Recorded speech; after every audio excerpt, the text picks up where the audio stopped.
VEX is such a fantastic competition because it's open-ended and the students can go as far as their creativity allows them. For me, the whole thing making this fun is being able to hang out with my friends while we achieve a common goal.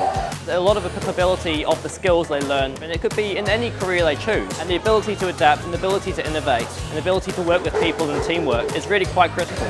Everyone has their own unique strengths and it's cool to see how everyone can put it together. I think we'd definitely be better than boys. He found something he really likes and is actually dedicating to something. It's just nice to see him committed to something. VEX also helped me come out of my shell quite a bit, having to meet new people and then form relationships and alliances. It's much more than just some robots running around. We've had so much success, it's been incredible. We've been to World Championships, VEX Robotics. This competition that you're seeing played behind me is actually being played by 16,000 teams globally. A lot of fun. It's quite exciting when you score a lot of points and you're working with the others.